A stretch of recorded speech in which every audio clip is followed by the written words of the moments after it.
Good morning, everyone, and welcome to Open Science session at this Croatian chapter organizing conference. I want to thank the organizers for allowing us to present Open Science, especially for the early career researchers and for national contact points.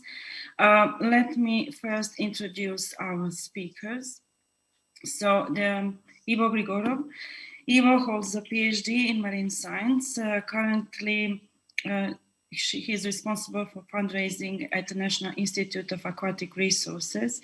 Ivo provides support across the research grant cycles from proposal formulation, impacts, and dissemination to final delivery and financial audit. Personal interests focus on the optimizing strategies for societal impact of research projects. Specific focus is on using open science as an accelerator for acknowledging transfer along the lab to market spectrum and supporting open innovation, public engagement in the research process, and transdisciplinary reuse of research output. As a part of the Foster and Foster Plus, Ivo runs the Open Science Clinic for the Horizon projects, applicants, and national contact points. And I hope that in the audience is our Sandra Vidović from the Agency of Mobility and Europe, EU programs as a Horizon Europe national contact point for Marie Sklodowska-Curie actions and Joint Research Center, Department for Euro Access and Horizontal Areas of EU framework programs. Sandra is experienced in providing researchers a first-hand advice during pre-award phase, project developing and application. And finally, my name is Maja Miše. I hold a PhD in archaeology, but I am trained and practice my research in field of archaeological science. I was a mobile researcher. My research career took me to 4 different countries, and now I'm settled in the UK. I was a Newfell Pro Marie Curie Fellow at the Department of Geoscience and University of Freiburg in Switzerland. With Marie Curie Individual Fellowship, I moved to UK at the Institute of Archaeology at the UCL, and my research grant was funded by the US National Science Fund, also at the UCL. Currently, I'm working at the University of Cambridge in the research office. I'm wearing 2 hats as a researcher, conducting my own research in archaeological science at UCL and McDonald Institute of Archaeology in Cambridge, and also as a research support advisor, where I'm managing around 200 research grants, not all at the same time. In the post-award phase, I'm working with researchers from all disciplines and grants from European Commission, UK Research Council's Innovative UK, so governmental funded grants, and also the grants from industries and charities. So let's start. I will give a brief introduction into open science, and most of our session will be Ivo talking and giving you advices on how to win research grants with implementing open science. So please allow me to share my screen with you. Okay. I hope you can all see it. So, as I said, winning the research grant with open science. What is open science? Well, it started as a movement among scientists, researchers, policymakers, research funders to make scientific research accessible at all levels to all academic disciplines. When we say open science, we also mean humanities as well. Opening research cycle to other researchers, to other collaborators, and also to the public in dissemination phase. It includes various practices within the research circle and stakeholders. So we are not going to talk only about open access. I'm sure that you will tackle some topics on open access before, but I wanted to share this slide with you to say that open science is a wide umbrella with a lot of topics fit in as open access, open research, open databases, and citizen science. Now, there's 8 pillars of open science.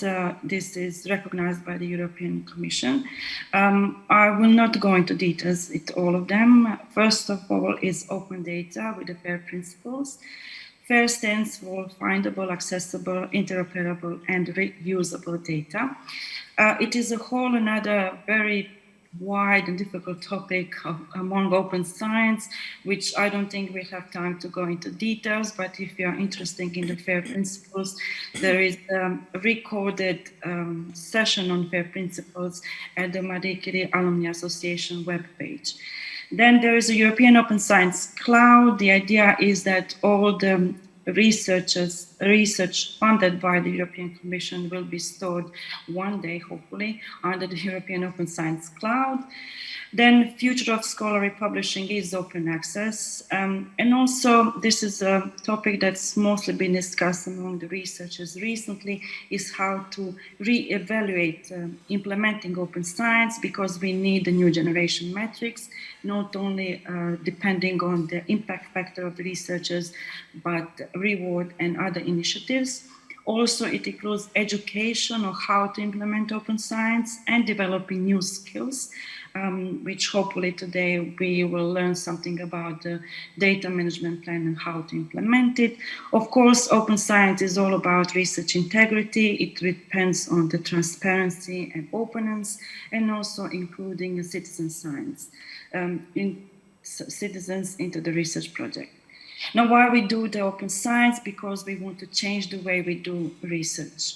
It increases visibility of research outputs and increases because they are open, making the underlying research data methodology available and transparent. So in the simplest terms, not only publishing your research results, but also publishing your methodology, so that everyone can reuse your methodology, and also publishing raw data, supporting data sets such as raw data, so that everyone can re-evaluate your method and results. It improves citation, open access, of course. When you're publishing papers in open access, it has more audience than publishing paper with the publishers with the limited access. And most importantly, it's mandatory for all research funded by the Horizon Europe, also in the UK, research councils, and also some industries and charities. I want to point out the two industries, charities, for example, Michael J. Fox Foundation and the Chang Zuckerberg Initiative. They recognize the importance of the open science, and they start to implement the open science practice into their terms and the conditions of their contract. So we are not only depending on the government-funded research, but also the open science is going much wider now. Now, I want to present shortly our survey that we conducted among the Marie Curie Alumni Association members. As you may be aware, we are a very large association with 18,000 researchers from all across the globe, and that number is increasing with each year. And we conducted, this is still ongoing survey, because we want to collect data from our early career stage researchers as they became our members. So we asked them how familiar are with the topics of the open science, such as Open Research Europe, European Open Science Cloud, Panellists, and the FAIR principles: reusable, interoperable, accessible, and findable. And as you may see, they are somewhat familiar with it. But we also wanted to break down with our survey into the research career, to see how much they are familiar with the topic of open science at the first stage researchers.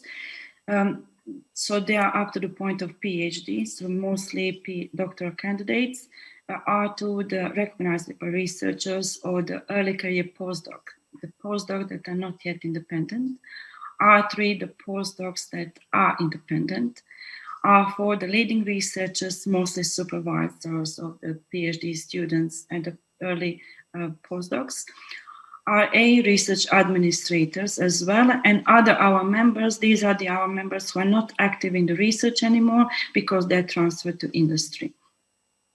So we want to ask them how they are familiar with the concept of the FAIR principles. As you may see, that early career stage researchers, PhD candidates are surprisingly well aware of it. Not so much the postdocs, either on the early stage or in the independent stage. And also research administrators are the most familiar with the FAIR principles. Familiarity with the European Open Science Cloud. Leading researchers are the most familiar with it. The least are the first career stage researchers and early postdocs. So, and also with the Plan S, quite surprisingly, that the leading researchers are the most familiar with the Plan S, and the least are the first stage researchers and the early postdocs. This is a pity because Plan S is constructed to aim and help the early stage researchers to increase their visibility either with the publications or with their research. Open Europe, Research Europe, again, the leading researchers are the most familiar with the topic, and the least are, again, early stage researchers and early postdocs. Then again, we wanted to see how much training did they receive with the FAIR principles within their host institutions. So as within all the members, it's kind of very surprising and depressing number that 62 of our members did not receive any training in FAIR principles, and only 4% received excellent training and 3% received continuous training. Let's break it down with the early stage researchers, which they received. Almost 60% of them received no training in FAIR principles, basic training 20%, and excellent training only 3%. Let's see what with the early stage postdocs, again, 64% no training whatsoever, and only 3% received excellent training. Which we need definitely to change and reverse these numbers as soon as possible. And also, what type of training did they receive for the data management plan? Because it started to be the crucial, not only within writing the project and the application stage, but also with the life cycle of the research grant and after the completion of the project. So almost 50% of our members did not receive training in the data management plan. Again, only a small percentage received excellent or continuous training. Early career stage researchers, these are the somehow results better than with the FAIR principles. Almost like 44% received no training, 41% received basic training. Again, very small percentages received excellent training. The worst situation is with the postdocs.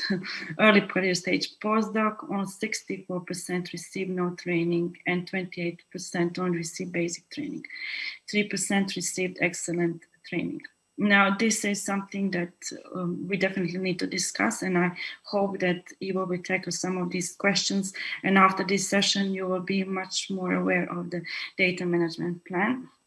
Why this is important, because not only that is mandatory to include data management plan in the research project application, but you need to address some of the questions.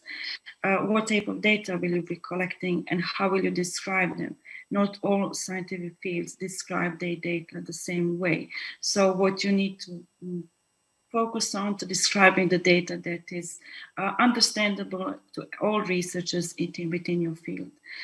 Who will keep your data and how secure your data will be? Now, this is something that your host institution needs to provide you with. So you need to ask your host institution, what are the open science plan and what are the data management plan policy? Will you be allowed to give access to your data once the project is complete? Again, depends on you and also depends on the host institution. Everyone has a different open science policy. Who will be able to access them, under what conditions and for how long? Again, something that host institution needs to provide you with. For example, at my host institution at the UCL, they are guaranteeing 10 years of free access data. Some institutions in France, for example, are guaranteeing 100 years of open access data. And most importantly, where you store your data, is it the university repositories? Again, this is something that host institution needs to provide you with, how much it will cost and how time will take to implement open science into your project. Now, there is not much room, I am aware, in allocated budget of the Marie Curie. But it is something definitely you need to put in when writing the ERC starting or consolidation grants. You need to keep in mind that not only that you need to implement data management plan, but also you need to provide costing the budget for that plan and the time, how much time will take you to write it.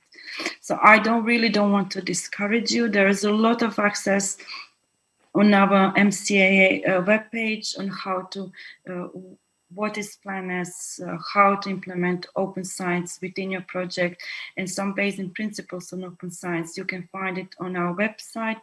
And also with Ivo, we'll give you a detailed training today as well. And I know there is a long road ahead of us, but we need to start implementing open science and change the way we conduct our science, because it will become mandatory one time. So thank you, and I leave you to Ivo. I will stop sharing my screen, and this is how we plan to have each 5 topics, and after each topic you can ask the questions. Okay, so Ivo, floor is yours. Super, thank you. Can we hear each other? Can we see the title slide? Yes. Great. Thank you, Maja, for setting the scene. As you can see from that survey, there's a lot of training to be done and questions to be answered. So if you feel a little bit uncomfortable or silly that you don't know much about this topic, well, let me assure you that you're not alone. And also that's why we're here, is on a bright Sunday morning to answer at least some of these questions. As Maja suggested, there's a lot of issues that can consume a lot of time to get yourself up to speed. So, and we cannot really cover all of them to maybe your desirable depth in the next 75 minutes, but hopefully we can give you the appetite or the right reasons why you should go and look at some of those resources that Maja mentioned. And with the MCAA, we have, and the community has produced a lot of support for you to learn in your own time. I also invite you to get in touch with me personally. That will be bottlenecked by my own available time, but I'm happy always to support early career researchers who have appetites on this topic, and especially crossing this topic with securing grants for your career, for building up your group. I think that's where the two issues, there's a lot of synergies, and the two issues are very interesting to brainstorm together. A lot of the solutions will be specific to your project, but I'm going to zoom out of that and try and give you some generic lessons, best practices that I have come across while advising applicants like yourself. So let me just, if the technology will allow us, this is a hybrid event, and we would like to create some interaction. At least if you prepare your mobile phones, we'll try and see if Slido will let us interact a little bit more. So just to set the scene, in the last few years, there's been a lot of political and bottom-up energy, if you like, on this topic. But if we have to go a little bit back in time and find out good reasons on why people really care, I'd like to offer this comment, kind of stemming from the perspective of that we are all kind of part of a global village, and even more so in academia research. Now we live in the time of sustainable development goals, and this particular quotation coming from the Global South really kind of stuck with me. It resonated with me. And they're basically trying to frame a reason or a problem area in research generally, and how research relates to those sustainable development goals, and why we cannot ignore that if we are, as researchers, going to be a small contributor to the solutions for the SDGs. And I think, I mean, this comes from the food area, but you could argue that no matter which research area you come from, the problem remains valid. So what are we going to do about that? And, you know, when we are struggling in research and always competing both with each other across groups and between disciplines to attract more funding to secure that job for life, sometimes it is easy to lose target on this bigger picture. And the picture is big. As you might know, it's also very, very colorful, but there are big challenges. And I think the last 18 months kind of proved it in many respects, that a true urgent global challenge can't be solved by a single discipline. It does require cooperation. It also requires that some of the ideas flow very, very fast and very, very freely, both between countries, between research disciplines, between collaborators, so that people can build on the shoulders of giants much faster and arrive to solutions where these global challenges have the clock ticking on them, right? So, I mean, COVID kind of explicitly demonstrated that in a very compressed moment in time. Open science was very much a key player in that particular challenge, and you can argue that we will not solve climate either. That has the clock ticking on it, and we will not solve many of the other challenges if the research, the ideas, the outputs that you produce as early career researchers are not free-flowing and ready to be reused by anybody within yours or other disciplines in directions that you maybe never dreamt of, right? So I hope that kind of resonates as a global setup for today's session. And even in last year or so, the United Nations has been very proactive and vocal on this topic, trying to gather member states to commit to engage and support locally this principle. So you can imagine, as early career researcher now, this may seem like a very high political level, unreachable to you, but all of this is starting to trickle down to your local graduate school. And we see already many graduate schools that are abandoning the impact factor in favor of other ways to score you, to decide how performant you are. And they're also some of them are very progressive on deciding that this particular concept on the slide is actually essential to your research excellence. And you've got to be literate in this concept just as much as you are literate in your technical skills.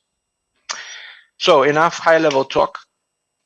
This is what we were hoping to cover as questions, maybe not so linearly and logically.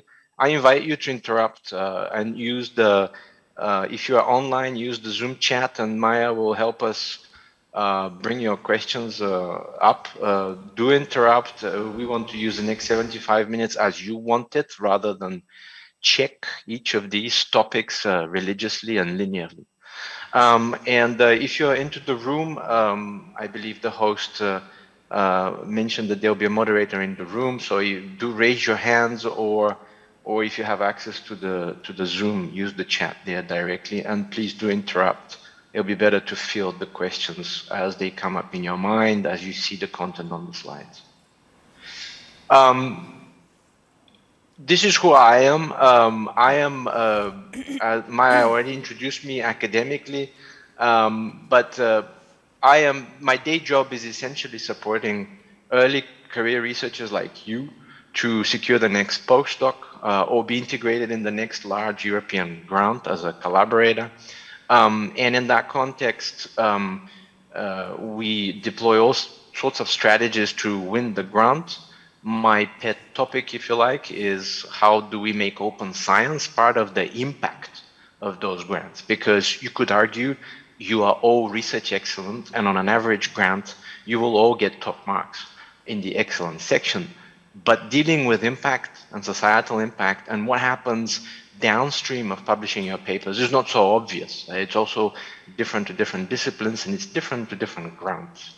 And in that area, there is a lot of playing to be done with open science, and that's where a lot of brainstorming is actually highly stimulating, and that's the area I'm going to show you some advice and lessons learned from. Now, this is me. I like to meet you, and I hope that technology will allow us. If you do pull out your phone and you go to slido.com with this code, maybe you could tell us who you are. I'm hoping this will work.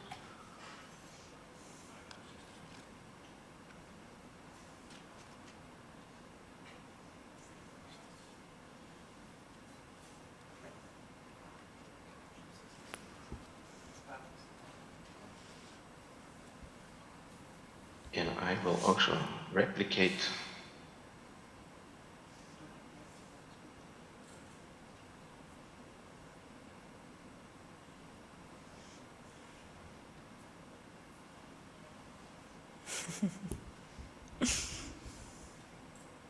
Oh, so these are now questions. Okay, I wasn't anticipating questions. Great. Well, let's see. Okay. I was hoping to have something else, but apologies.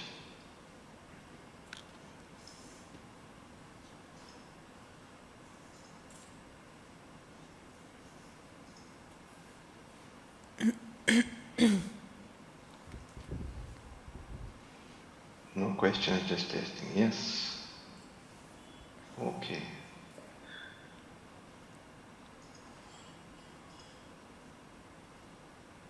So nobody can actually tell us what open science means to you. Okay.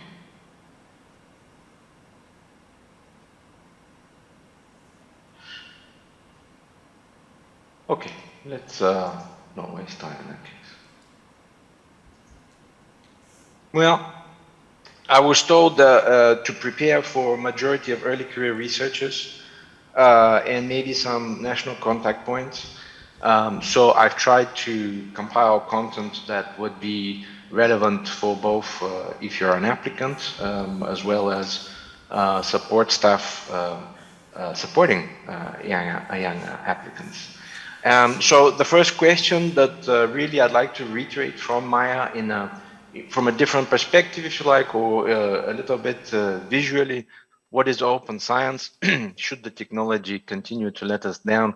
I've prepared Spotify, for those of you using Spotify, a open science list, and that really drills through the content that I had envisaged for today. It goes from basic reasons of what it is, why you should care, but also why do the funders care? There's actually very good podcasts there from Nature Careers and from NIH in the US, and you have the BBC correspondents covering the aspects of reproducibility and openness and all the societal debates. And it really goes down to how to deal with data management planning. So it's really more of a digestible format of the content today that I invite you to go through in your own time and send us comments if you find content that is better than this, that we can improve this list and make it a bit of a MCAA community resource. So just a second. Apologies, I think they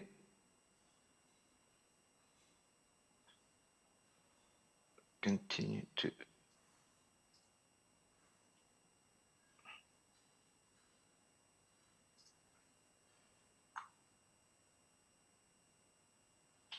I'm sorry. Up.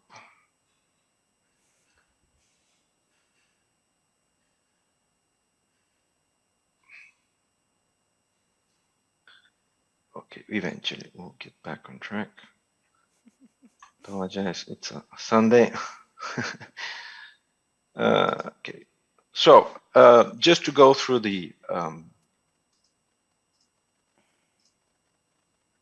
here we go. Go through the visual version of what is open science, and it's good to reiterate because it can mean different things to different people depending on what your exposure to it is and what your experience is.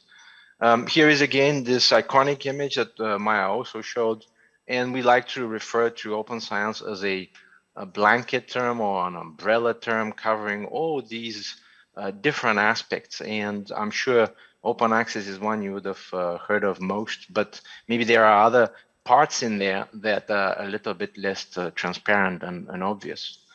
In any case, some time ago, the OECD, which is highly credible organization on economic development, and they like to do all sorts of focus studies on emerging issues. They kind of framed the reasoning behind this, at the time, emerging concept, really. And this is how they put it. Open science commonly refers to efforts to make outputs. And that is a key word, and I invite you to pay attention to that word in the future, and especially if you're going after grants. Outputs of publicly funded research made them more widely accessible in digital format, but both to your colleagues, but also beyond, right? Business sector, society, and so on. And that is in the interest to promote long-term research as well as innovation. So this is kind of short, and it's loaded maybe with a lot of concepts, but this is what really the funders care about. And they've really integrated this into the documents that immediately touch you and affect you, the templates or the guides on how to go and request funding and secure that funding. If you like a different way of looking at the same picture, well, this is something that a year-on organization of young universities. This is how they like to look at it. This is, science is a tree of many fruits, and it incorporates many concepts, including transparency and knowledge sharing, and reusability and co-creation. Co-creation is something that's emerging as a jargon in grants, and we're not quite sure what it is and how to deal with it, right? And then you have in the STEM, you have a lot of infrastructure and principles, fair principles. Maja mentioned something that we don't have time to go through a lot in depth, but it is a topic in itself, and it is directly requested by funders, especially Europe. But also more and more the national funding organizations. So these are two conceptual ways. Also, if you go a little bit back in time, some of the pillars of the academic community, I'm sure you've heard of a journal called Science. I'm sure you aspire to publish in it at least once in your career. Well, the editor at the time, he really put a finger on the problem, saying that we as a community focus on the impact factor so much that we distort the reasons for doing the research we're doing. So, you know, even this was back in 2014, and the argument behind this comes from another bright mind, Michael Nielsen, who's a physicist and has published a lot on the discovery process and how open science relates to science in general. His argument is that everything you guys do, from the moment you wake up to the moment you go to bed, all of the time in the lab, the weekends, the blood and tears, all of that results in useful research. Of course, not all of it is tangible. Not all of it you could frame, formulate, and put in a CV. But all of it has some kind of use to somebody that you may not know about. Unfortunately, only a fraction of that effort can be packaged in a pipeline that is established and recognized and rewards you as the publishable document. And even a lesser fraction of that is actually openly accessible. There's a number of studies across disciplines that show that the accessibility of the global 2.5 million articles per year that we publish is actually not accessible, and that's a bit of a problem if you believe that we live in an SDG era where ideas should flow fast, free, in order to reach solution. But there is also another problem. If only a fraction of our publishable outputs are accessible and verifiable, and what does that mean for our credibility? I mean, if you could publish papers where the data can be verified, what does that tell you about? What does that say about your papers? And ultimately, what does it mean for societal impact? So these are two issues that one could really start addressing with concepts of open science, and to change your research flow, your research life cycle, if you like, from something that might resemble this, where you go from idea to production on a number of loops, but the only part that we see of that huge effort is actually a few peer-reviewed papers that are reduced to an impact factor, and maybe a third of them or half of them in your discipline are not actually accessible to society. So how about changing from this research life cycle to something that looks like this, that allows you to publish outputs from ideation to testing through notebook science, to open data, a topic you may have heard a lot about lately. How about open code if you work in a discipline that is research software heavy? Only then we come to research articles, and I'd like to convince you that there is now a pipeline that in any project you could go 100% open access to research articles without getting in legal trouble and without paying a penny, with some small carrots, of course, which we might discuss. Then what about open educational resources, right? Is that an academic output that you might be rewarded for, and could it be more open? And then can you piece it all together so that it actually feeds data measures to the way you are evaluated? Could all that feed data to your current impact factor, because things will be more visible, traceable, citable, right? But long-term, can it actually contribute to a better societal impact footprint of everything that you do? And I would argue that you could actually integrate all of this into the methodology of your next research grant and argue co-creation, or at least the first step of it. So, this is what we would like you to convince you to aspire to, right? Change of workflow to a more transparent and open. So if we had to sum it all up quickly, why open science in the context of grants? I'm sure some of these reasons you might have already heard of. Greater visibility and impact for everything that you publish. Well, that's kind of straightforward. If anybody within the academia and beyond can see all of your outputs, not just your papers, they're more likely to reuse them and cite them if that is what they do. It makes the research more networked and interconnected in a digital age. Maja earlier mentioned data management plans. I'll show you later a philosophy or tool of how to go from data management to digital object management, so that arguing that all of your research outputs are now digital, so why are they not networked and interconnected and linked to everything else that you do? And it also, we can argue that at least in the European grant context, you want to generate serendipity, if that is at all theoretically possible. And how would you do that? Well, it's impossible to do, of course, but you could argue that by making all of your research open, you at least create the environment for serendipity to happen more often. Funders do like that. And it speeds up innovation and discovery, takes idea to the market solutions, societal challenges. I think last 18 months, there are plenty of examples of that happening. So in forward mode, one could argue that you just as a researcher need to find how does your research nests in the societal, in the sustainable development goals. and how can making your research completely open provide at least the necessary ingredients for the accelerated emergence of those solutions in that SDG.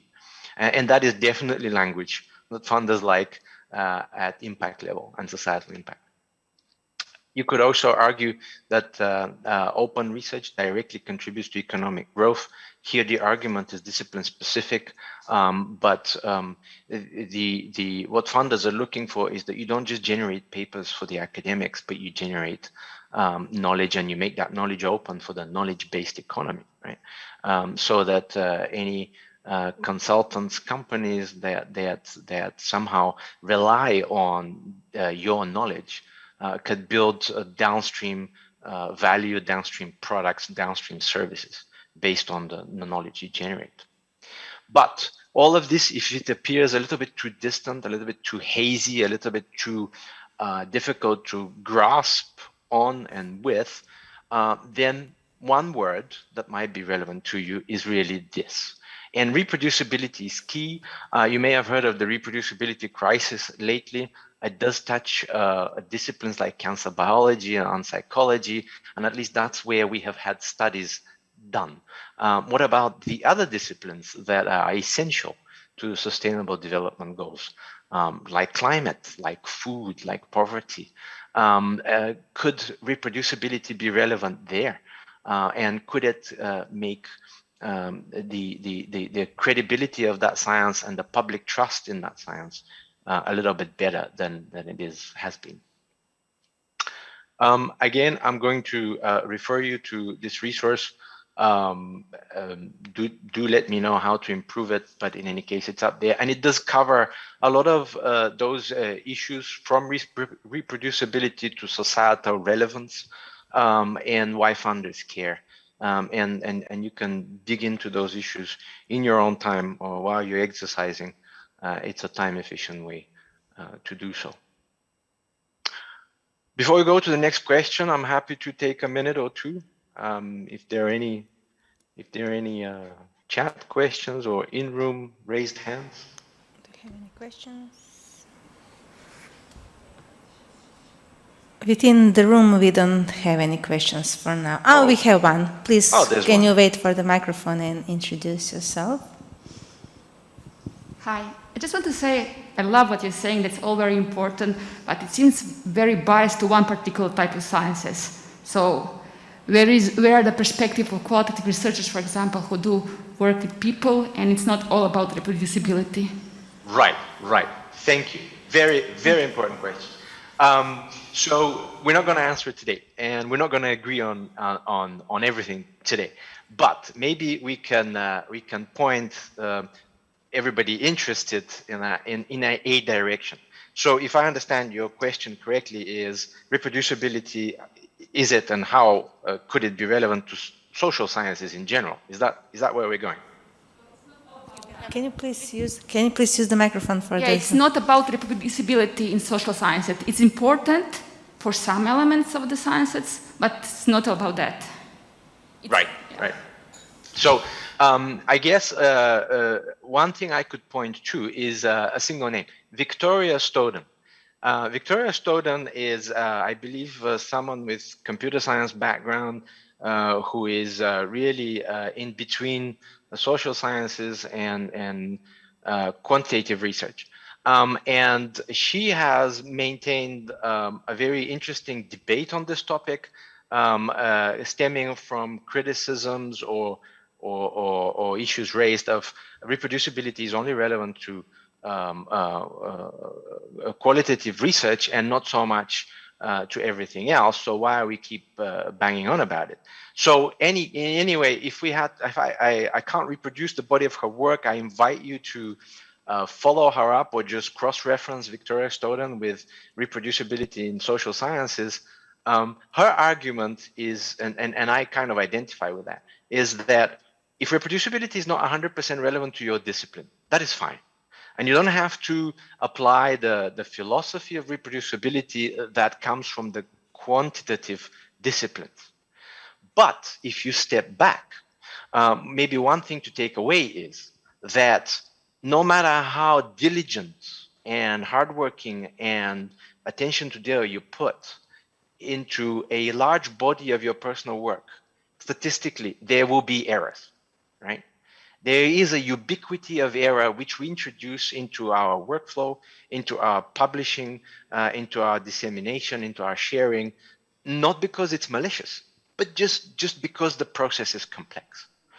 And Victoria says, if you share all of your research, you make it available for independent validation, therefore increasing the quality of any, anybody could retrace you, how you reached your conclusions. So reproducibility, you're right, maybe it's not so much relevant in every discipline to the same definition, but by sharing, you're opening for anybody to retrace your way of thinking, maybe methodology if it's relevant, but just to retrace your conclusions, even if reproducing your conclusions is not relevant in that discipline. Does that, I'm not going to answer your question fully, but does that at least give us a direction to follow and learn from? Yes, because transparency is the concept we use, and that's very important. So maybe that's the way to go. And absolutely, absolutely. And I love what you're saying. And I think one message to take home here is really don't be dogmatic. If anybody like me comes to you and says reproducibility, reproducibility, reproducibility, put them aside and tell them, I will, what is relevant in our discipline is transparency. And that is perfectly fine. That is of equal value, right? Because transparency allows independent validation, and ultimately independent validation, reproducibility, to some level, they overlap in philosophy, and that's where we want to go. So I love you for bringing up this question. It's a very interesting topic. We could spend 2 hours just on that. Can I just say something, Ivo, please? Because I know where it's coming from. I am archaeologist. I am combining science with the social sciences, and I am practicing open science. So as I said, open science is such a wide topic. So if reproducibility is not something that your project is aiming, you can aim on something else. You can aim on transparency. You can aim, I open my database to everyone. So why we are doing this in archaeology? We want to reconstruct the past people's behavior in everything. So it's kind of linked also to societal sciences and sociology. So it doesn't have to be what Ivo is saying, just do it reproducibility. It's a very wide topic. You just need to tweak your research proposal to fit your needs. So it doesn't have to be 100% what everything is, or what our people are doing in the STEM sciences or whatever. Just, tweak it to your needs as well. So as for all the humanities people and social science people, you can ask me anything. I'm coming from your discipline and I am practicing open science. Absolutely. If any of these words turn you off or they cause your stomach to churn, try and find out what is the philosophy behind them and redefine them, like Maja says, for your discipline, the way that make you feel comfortable, but try and keep the philosophy behind, right? If you could do that, no evaluator should have power or criteria to strike you down, right? And I guarantee you will put them in the right mood and they will reward you for the courage, right? All right, let's move. I love this debate and we could really spend a lot of time on it. But just to superficially cover some of the other questions, if we could. In the time allowed. We are talking about grants. I regret that we couldn't do a bit of a demographic polling, see who's online and in the room. I'm hoping this is relevant to you, and I'm gauging this again at early career researchers about to go for the postdoc or the permanent position, and the NCPs that may support them. We know there are 2 deadlines coming up for Marie Curie, but if you're going after Horizon in general, all the disciplines are now busy securing these grants. So what is Horizon actually asking for? In the last 7 years, this is what it looked like. You had to publish your papers, and you had to have a research data management plan. And the data management plan had to be a living document that you keep up to date rather than treat like something that you check off, submit, and forget. Right? It is supposed to be a living document that guides, supports your research. I can tell you 90% of the people don't practice that. At least those that I support. And fair data principles had to be a part of that. As Maja mentioned, it's a deep topic in terms of, not in principle terms, but in terms of implementation and how do you make it work for your workflow, your definition of data, and how do you really implement it on a day-to-day basis with the right infrastructure. So we're not going to go into that other than to point you to pay attention as a topic and maybe use some of the MCAA resources on it. There is also a mention of it in the Spotify podcast list to get your appetites going. And another thing there was in the last 7 years was the Open Research Data Pilot, which as the last 7 years progressed, you had less and less of a reason to opt out from, unless you were doing something that's related to something confidential, something related to national security or atomic energy, right? So it was a soft mandate, but it was kind of a mandate. In forward mode, all of those things are retained. You are encouraged you are asked to do, not please, but do, make all your publications open.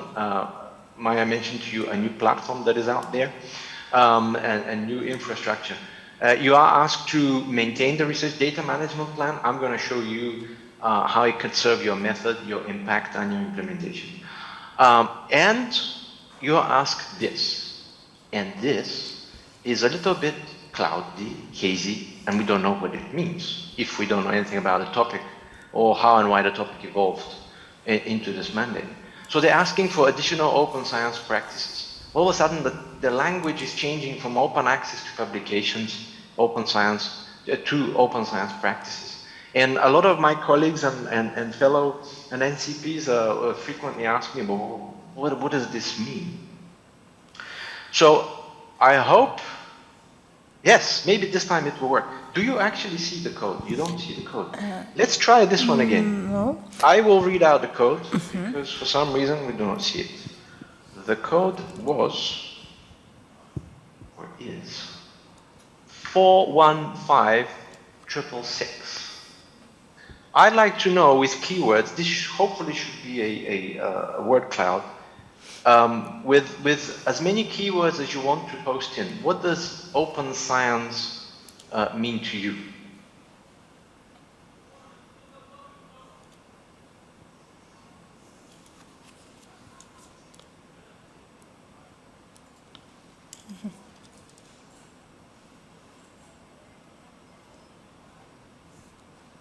You could add as many responses as you like, and it's just to get us a little bit thinking.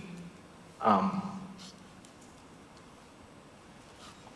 hoping to see here what you know, have heard of, or what is your impression of the term. Keep posting as many keywords as you could dream up.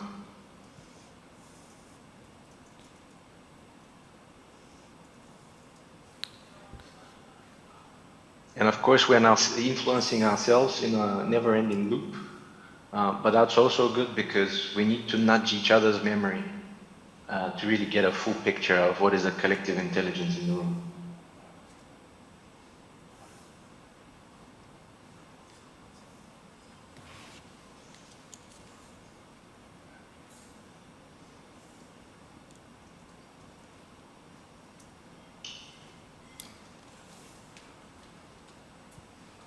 Okay, apologize for these changing. So what we have so far is transparency. A lot of people have repeated that. That's nice. Data availability, yeah, it's been high on the agenda lately, but it is one part of the of open science. Transparency, you could argue, is a transcending attribute. What else do you guys think? reproducibility, yeah, another horizontal thread of open science, depending on how you define that. Availability, transparency, yes. Someone says free. Well, free is a big debate. It's a small keyword so far, so I'm going to sidestep it if you don't mind, in the interest of time. What else do we have? Accessibility, access, being more alert. Interesting. I'd love to hear more about being alert. Public accessibility, yes. So, I mean, you're getting the gist of it. I guess we already, thanks to the question in the room, we kind of influenced, I guess, the responses. So this is just to get a flavor of how you guys perceive this topic based on what you've heard. Now I want to ask more or less the same question, but now I am thinking of your research workflow and your range of outputs. And I want to know, again, the code is 415666. Which of these do you think open science is most relevant to? So if we just take a few minutes. Ivo, we have a question on slide. Yes, yes. Let's do the question while we're filling. So Mladen asked, how to prevent the idea of open science not to become just a deep wallet for publishers, meaning that articles reviewing process could become weaker at the time. It is a topic of open access and also open peer review as well. Right, so it's a loaded question. There's two issues in there that we could literally spend a lot of time on. So let's see how can I reduce it to, while I try and answer it, does everybody have access to this particular poll? Which of these does open science concern? So we fill it in while we cover the question.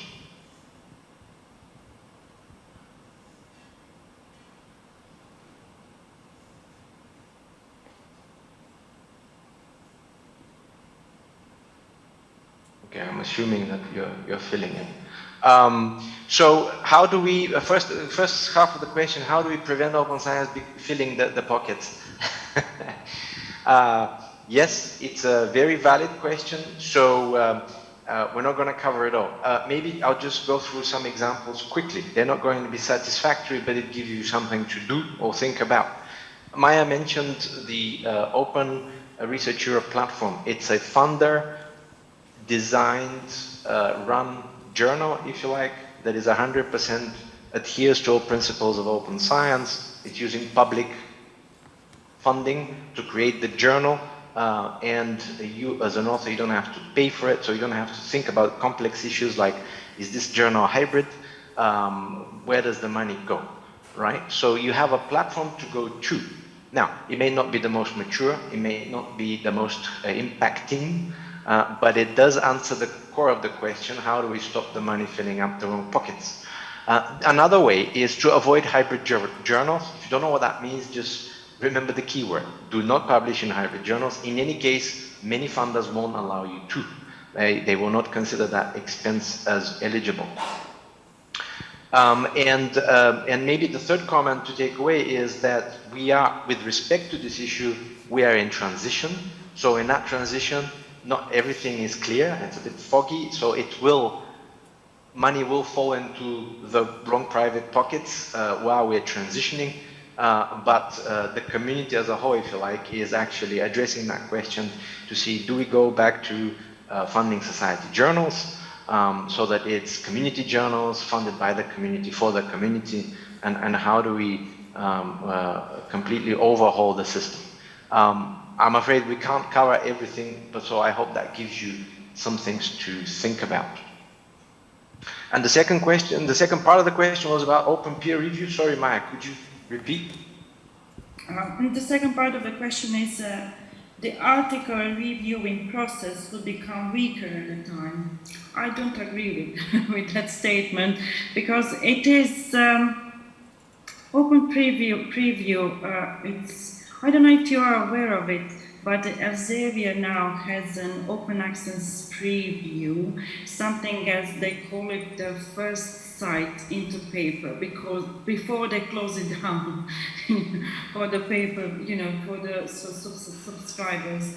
And I personally have an experience with it. I did open this summer one of Elsevier in the Journal of Our Project Science and put it in the open peer review. And yeah, I received some of the feedbacks that it was open for 2.5 months before the Elsevier closed it. Right. I'm sure the lady or the gentleman posing the question is right in the sense that there will always be bad apples in the cider, right? And I'm sure you have had a bad experience with open peer review. There is always an example to be had. However, as a trend, there are no studies I know that show that the quality of peer review or the articles goes down as a trend globally.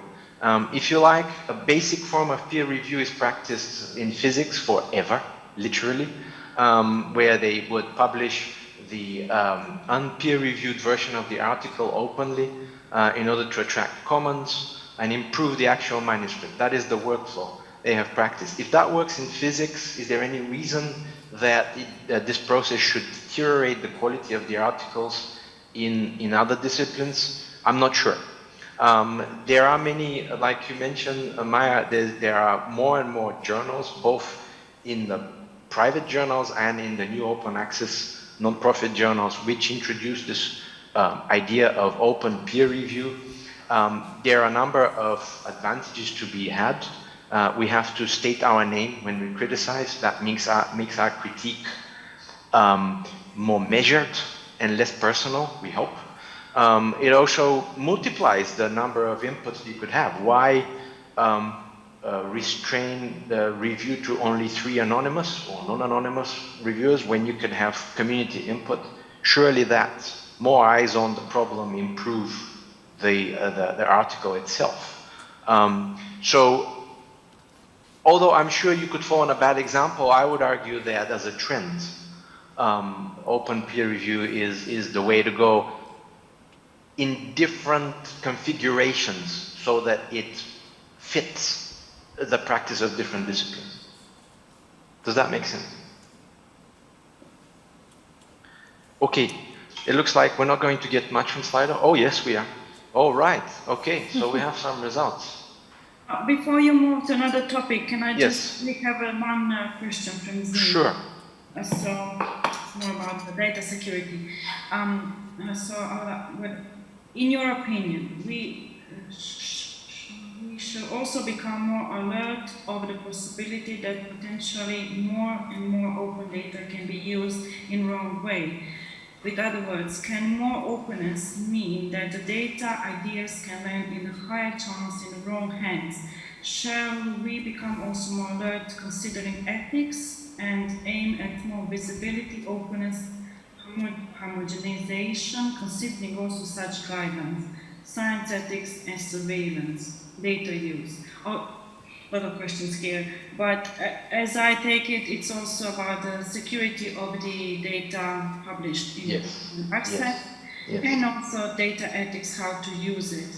I would also cite Jim Al-Khalili, who said one time the research integrity is like virginity. You can only lose it once. So when you misuse the data once, I mean, you are labeled, right? So yeah, go ahead and please. Can you Absolutely, and also, you know, we could argue that misuse of data is not a function of the open science age. Well, you could argue in reverse that the more we share, the more misuse. But misuse of data has been there forever. Plagiarism has been there forever. It is not a function of the digital age either. So these are issues that we'd like to ascribe to new concepts that ask us to change our workflow, but they have always been there and we've always had to grapple with them. That is no reason to ignore open science. Maybe it is a reason to make it, to implement it well. So I like the question touching on ethics and confidentiality. That is a key example, but you could say intellectual property, ethics, confidentiality, patients, confidentiality, or any other security issue. Those are opportunities to implement open science well. They are not reasons not to do open science, right? Because that would be an extreme position, extreme point of view. And if you're a young researcher, that wouldn't place you in a position where you're knowledgeable and competitive in grants. What the funder is asking you is they're giving conditions under which you can opt out of openness, right? And patient confidentiality is one, national security is another, atomic energy is another. Ethics is explicitly discussed in your next grant, believe me, to more and more of a detail. So if you see issues of fully disclosing your work that step on the toes of ethics, you have to discuss how and when and make that part of your data management plan. You know, this is how your data management plan becomes an operational tool throughout your project, so that it deals with the issue of ethics if that is relevant. It deals with the issue of intellectual property and commercialization if that is relevant. But you don't say, because there is ethic issue or a confidentiality issue or commercialization issue, I'm going to ignore open science. That is not a winning position to have. So one has to gain a certain level of openness literacy so that you optimize the synergies where these issues touch and show that you are literate in that, in your impact section of your next grant. That's how you win points. I'm kind of answering the question without answering each part of the question, but that's simply because there's a lot of issues in there, and literally all of those issues are structurally handled in the average European grant, and I would have to rely on the NCP colleagues in the room. If you're a young researcher and you really need details on it, that's where you go. You go to the NCPs, or you go to your local librarians and research grant office to get more of a detailed guide in the particular core you're interested in, how to handle that. Does that make sense? I can see we're going to run out of time, but that's good because at least we're covering issues that you care about. Go ahead with the topic, and I will collect some of more answers. Sure. I'll try and leave at least 5 minutes or 10 at the end. Maybe we can cut out some of the topics in the interest of time. I'm glad for these responses. 27% of you thought that all of the above are relevant. It's a bit of a trick question here. What I am asking is open science really relevant to your entire research workflow? At least a quarter of you seem to think so. That is definitely the attitude to adopt if you want to capitalize on the benefits of open science and the benefits it gives to grant competitiveness. We already went through this, so let's go to the next question. This is a philosophical answer, so I'm going to go through it quickly. All of these slides are available on Zenodo, so you can explore them in your own time. But how and why openness to all of your research outputs can actually win a grant? Well, the philosophy goes like this. This is how the funder thinks. The funder wants to pour money on the far left, which is where you exist as a young researcher. They want to fund you because you're a bright mind and you hold the solutions to all the SDGs in your mind. And they want to pour money in there to unlock those ideas so that those ideas crawl or run a little bit to the right and they reach either market, if it's relevant to you, or policy, or medium enterprises, or I prefer this colorful cloud, right? So this is how they think. Now, in that process, if you have to, that straight line that you see in gray encapsulates many approaches, many ways of doing the same thing. It varies by discipline, it varies by country, it varies by culture. However, if we had to simplify as a cartoon in 3 steps and in the language that funders use, or at least the European funding instruments use, you might end up with a cartoon like this, which has 3 bubbles. And the first bubble is about fair principles and open access to the entire body of your work, to the full range of your outputs. Note here, we're not talking about your papers. Your papers are the tip of the iceberg. But we argue that everything that underpins that iceberg, the full body of output, That's where the value lies, right? The value both for academia and society as a whole. And how are we going to tap into that value? How are we going to reuse it and cite it unless there is access to it? If it is locked up in your notebooks, that's not reusable, it's not interoperable, it's impossible to find. Definitely not accessible. So how do we transition from keeping notes on paper, locking them in dusty drawers, into digital research outputs that are adhering to these FAIR principles? And that's the first step if you're going to do anything fancy later on to reach all of these targets on the far right. Then you could argue, in terms of formulating a grant, you're going to put some effort, not just in producing these research outputs, but actually transferring them to the right targets on the right, in the right language, in the right method that resonates, that speaks to them, that matches with their headaches, so that your research outputs are relevant, reused, and maybe uptaken. In many disciplines, we talk about too biased to myself, science literacy. Science literacy among the society as a whole. What will your project, be it individual or collaborative, what will your project do to raise awareness on the issues you research? And again, if there is ethics, confidentiality, and commercialization issues, those are relevant here too. But what are you going to do to raise awareness so that the public has more faith in science, which has been a problem lately?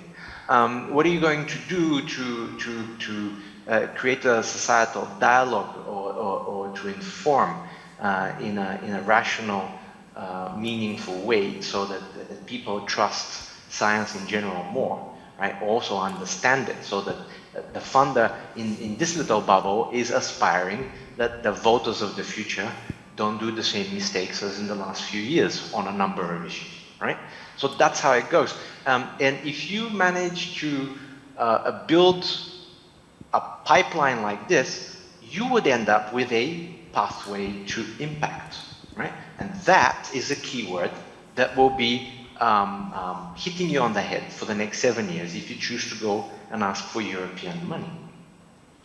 Now, the pathway to impact, you could say, is only relevant if entire body of your work is somehow accessible, findable, interoperable, easy to reuse with the right licenses, and we hope, and I hope for you, that it has digital object identifiers like your every peer-reviewed article, and that it actually feeds citation value back to you, so that you have a greater impact factor today, if that is what your institution uses, but in future you just have more visibility and more of a societal impact footprint.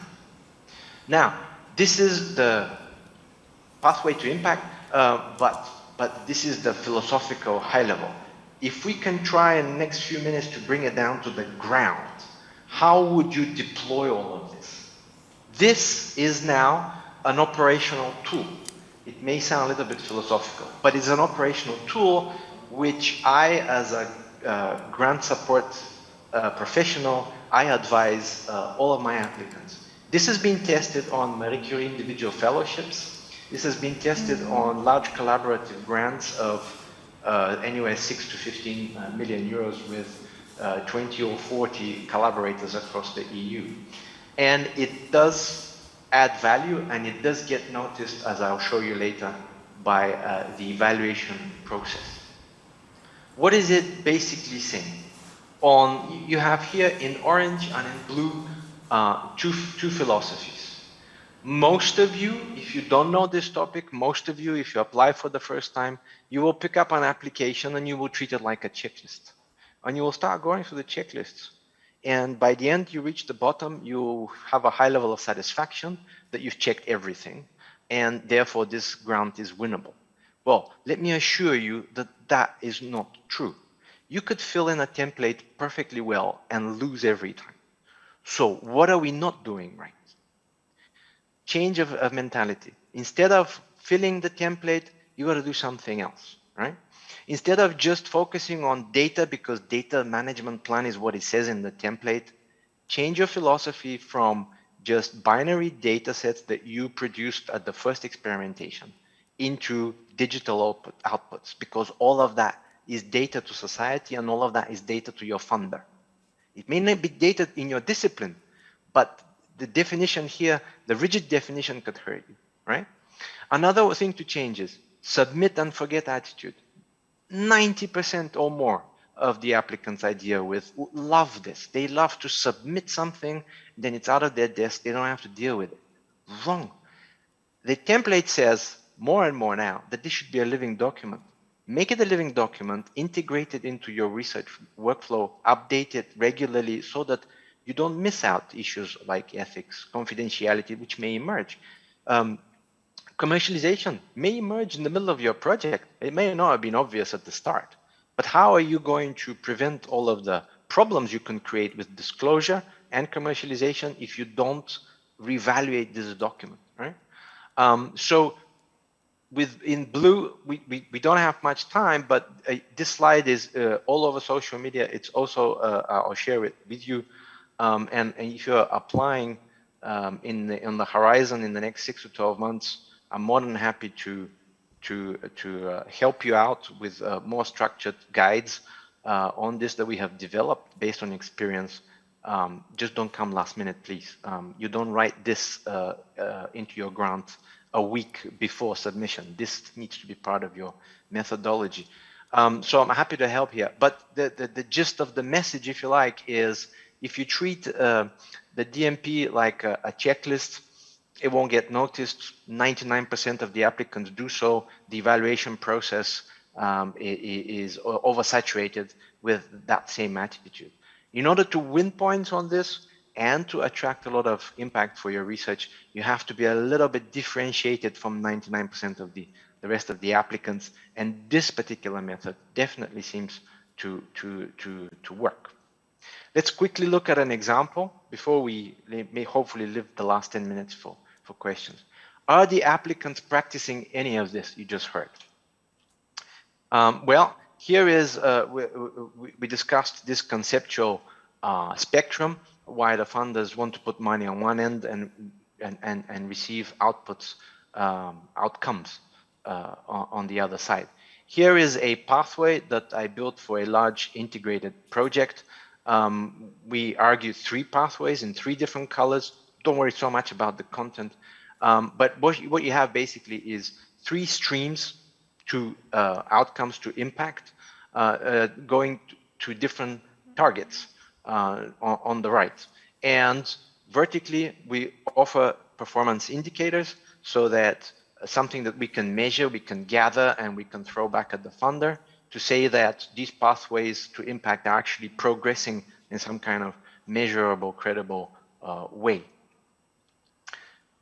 The take-home message here is that it all starts right at the bottom left, and it all hinges on access to the full body of research. This is where a data management plan redefined as digital object management plan really hits hard. And this is anchored in your method, but then what it does is visible in your impact in terms of research impact and societal impact.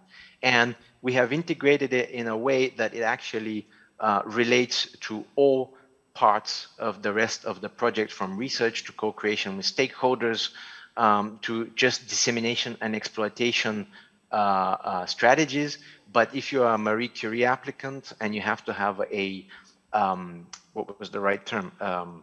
A career development plan, then this gives you also opportunities to integrate in the career development plan, because if you don't know about FAIR, you might want to build up your competencies there. If you're in a data-intensive research, you might want to build competencies on how to handle large data sets, or at least know what are the areas, pitfalls to avoid with terms of abuse of the data sets, how to create the right attribution, right?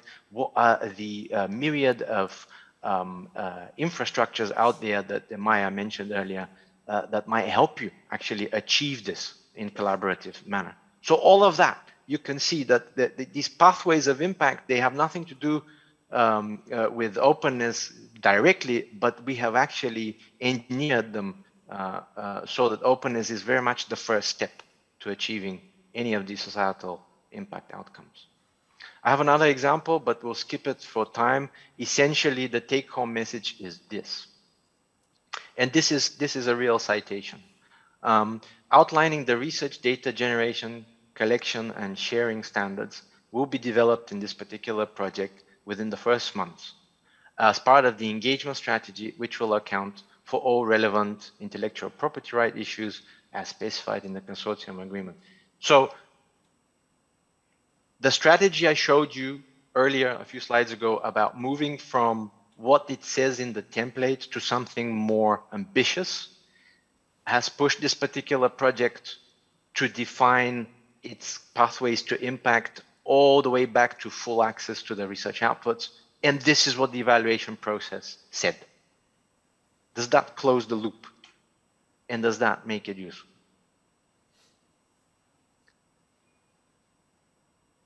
It's a little bit too dense maybe for a Sunday morning. It's too dense for me, for sure, so I understand.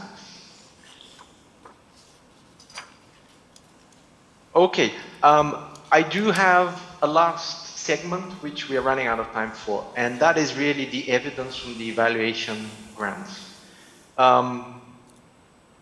The slides behind them, an older set of slides is available online, and you can easily find it on Google if you tap "Does Open Science help at the evaluation process?"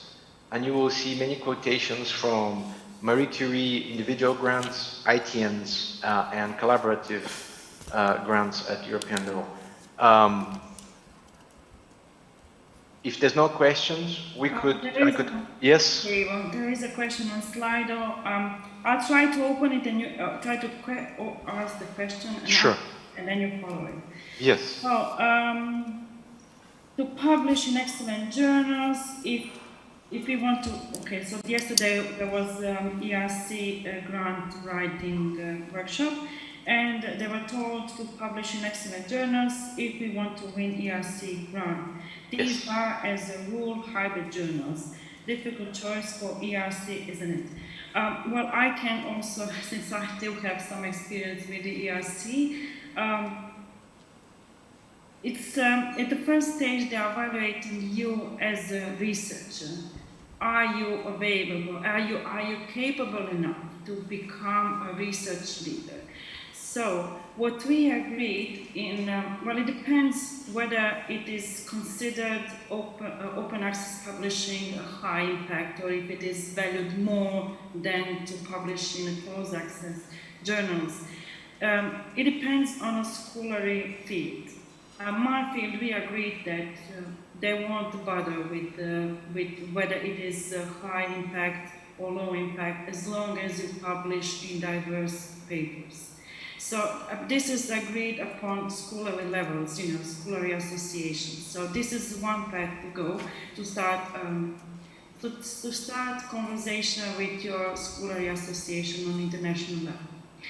And also, I want to point out that we did have Thomas Sulzi with us on the conference, of the MCM conference back in March, which is available also on the MCA website.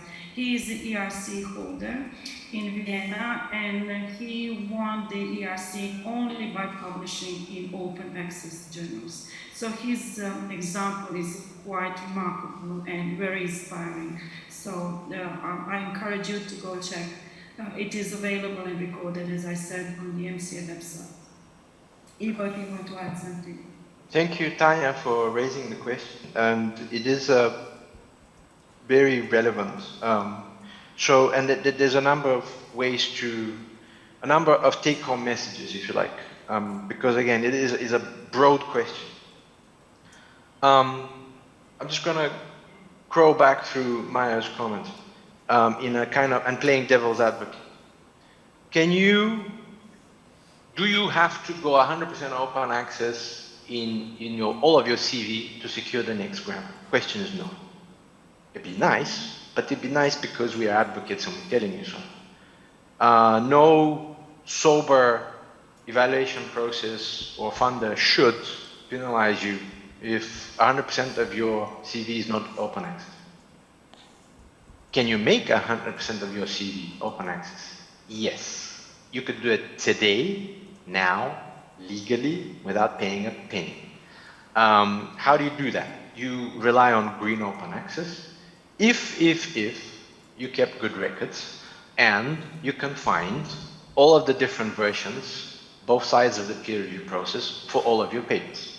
Essentially, your CV could be 100% open access, compliant, performant today. No money, no legal issues. Forward mode. You're applying, like you say, to ERC. What do we need in ERC to win? Well, we are measured by past measures, mostly, good or bad.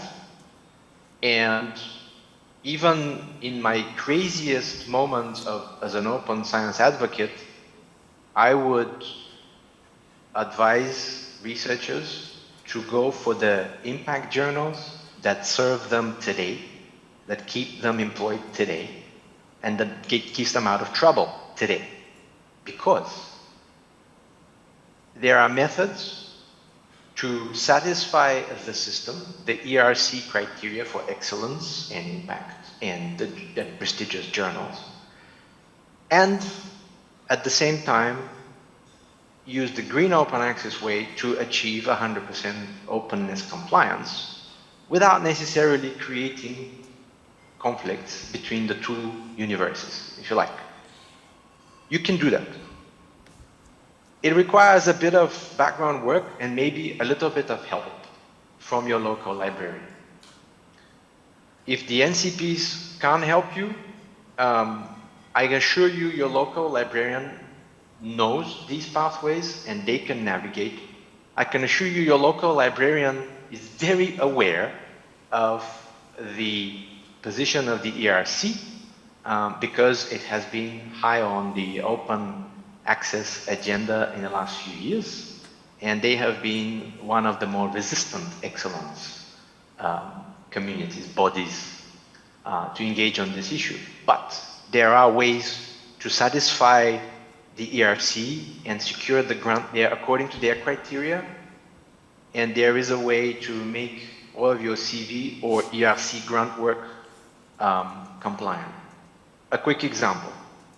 Let's say, simplify the question that Tanya poses. To win the grant in ERC, it's a good idea to specify how many papers you're going to come up with, roughly, and which journals you're going to target them at. And those journals need to be named, and those journals have to be high impact. Now, by some coincidence, all of them happen to be hybrid, so you cannot use ERC money to pay for the author processing fees.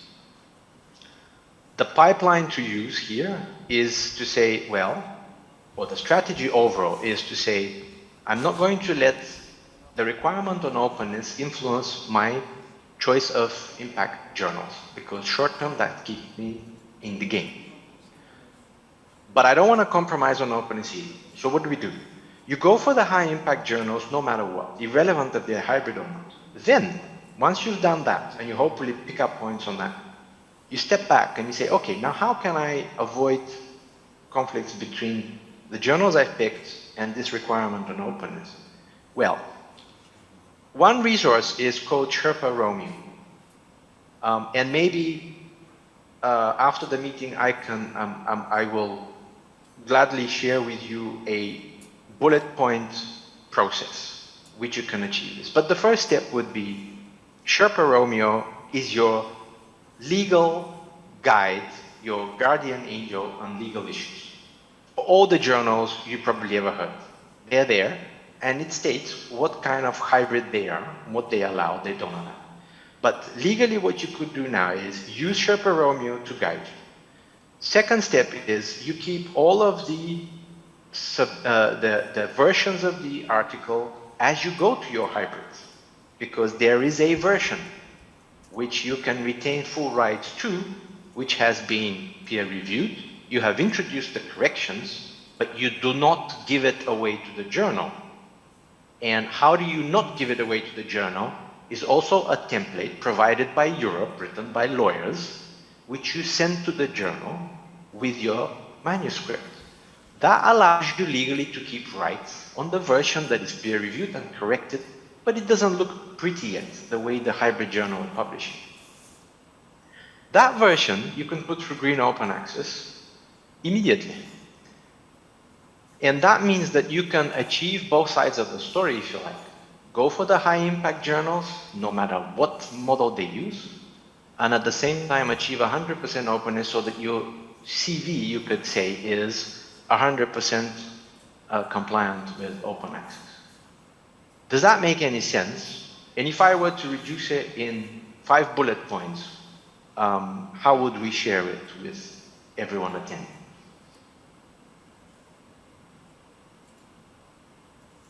Can I just add one more bullet point to your bullet points? And also, not a lot of researchers may not be aware that there are funds at the research universities for publishing green access. So when you're applying for a research grant to a specific host institution, ask them, do they have a fund to publish in green access? This is the budget. University budget. It's not linked to your research budget, so it doesn't affect you, but it allows you to publish in green access. So many universities do have this type of small budget allocated for the green publishing. Yeah, and again, we can't reiterate enough. If you're lost on this issue, if this issue gives you headaches, your first starting point really to prioritize everything and get more help is your local library. All libraries engage on this, and they have in the last 10 years. So they're your first point of help. NCPs at a higher level could also be a source of help. Or at least if they don't have the answers, they can help you navigate the European system. They can help you dig out the legal agreements which you provide so that you can retain full rights of every article, no matter if you're going for hybrid or no matter what journal. NCPs can help you with that. They can help you with the standardized guides, with the confidentiality issue, with the ethics issue. So do use all of these resources and do talk to them and don't just ask once. There are many ways to get it wrong, and there's no reason this should stress you out. Use the help that you have at hand and don't start from scratch. Yeah, and then maybe we can ask Sandra to give us some first summary of everything. I know she is in Zagreb right now. Yes, thank you very much. It was quite an interesting panel, and it gave me some ideas on how to approach some things regarding the advising the clients. But I would like, as a summary, I would like to go all the way to the beginning of this panel, and I would like to highlight the importance of the results of the study that Maja showed us. I believe that we as NCP, not just Medikili NCP, but the global NCP for the Horizon Europe, we need to get more focus for our researchers, not just the researchers, but the research administrators also. And we need to provide them some kind of workshops and training on the open access and the open science in global, and we believe that this is the right way. Because we are NCPs, you cannot expect that we know everything, but we know the people who knows everything.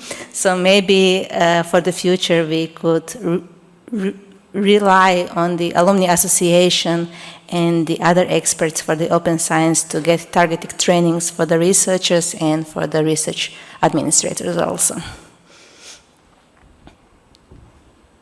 I don't see any more questions. We don't have any questions from the audience also. I do have one comment from Slido. Well, Nicola says, if we really want to make the results more understandable to general public, open access itself is not enough. publicly readable summaries should be added to papers. I agree.